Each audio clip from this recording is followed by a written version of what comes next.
Marni Nixon is a name you may not know, but I can guarantee you have heard her voice at least once in your life. Marni landed her first role in 1948. She was the voice of the angels heard by Ingrid Bergman in the Joan of Arc movie. That same year, she was hired for her first dubbing work. She provided Margaret O'Brien's singing voice in 1948's Big City. The following year, she was hired to dub O'Brien again, this time in 1949's The Secret Garden. By 1950, she was a well-known secret around Hollywood. She would continue dub work singing for Jean Crane in 1950's Cheaper by the Dozen and for Ida Lupino in Jennifer. She even sang Marilyn Monroe's high notes in Diamonds Are a Girl's Best Friend in 1953's Gentlemen Prefer Blondes.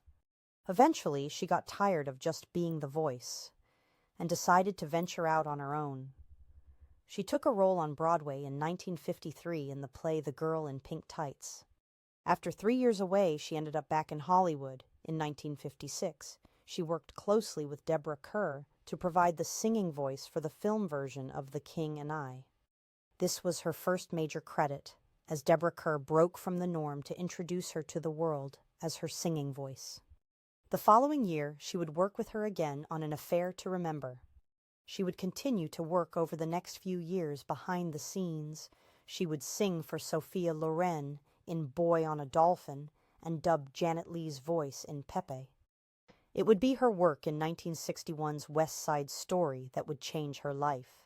In 1961, she was hired to be the singing voice for Natalie Wood, as well as Rita Moreno's singing for the song Tonight Quintet.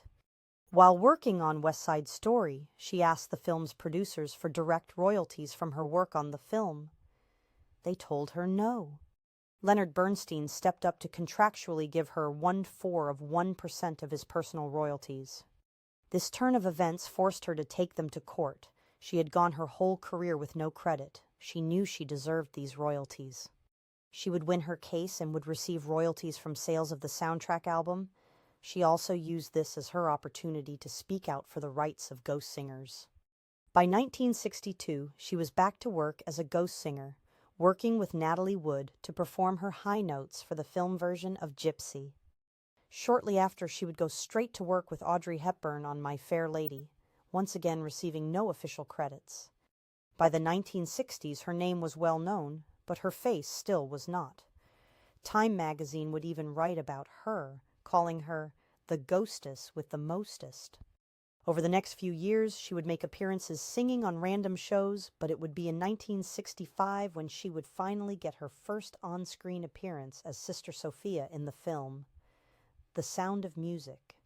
Many years later, when the movie would be released on DVD, the director Robert Wise would make comments in the special features about how the audiences would finally be able to see the woman whose voice they knew so well. Throughout the 1960s, Marni would make concert appearances, appearing as a soloist with the New York Philharmonic, and even gave recitals at Carnegie Hall, Alice Tully Hall, and Town Hall in New York City. By the 1970s, she had moved away from films and started teaching. She would hold positions at both the California Institute of the Arts in Montecito and Music Academy of the West, Santa Barbara. She even hosted a television show in the early 1980s in Seattle on Channel 4 called Boomerang. She won 4 Emmy Awards as Best Actress for this show. By 1998, she was back in Hollywood, providing the singing voice of Grandmother Fa in Mulan. Her later life was also filled with work.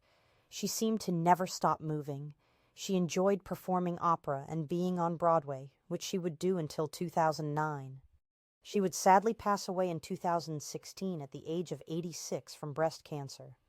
Marni Nixon's legacy continues to inspire future generations, reminding us of the power of voice and artistry in film and theater.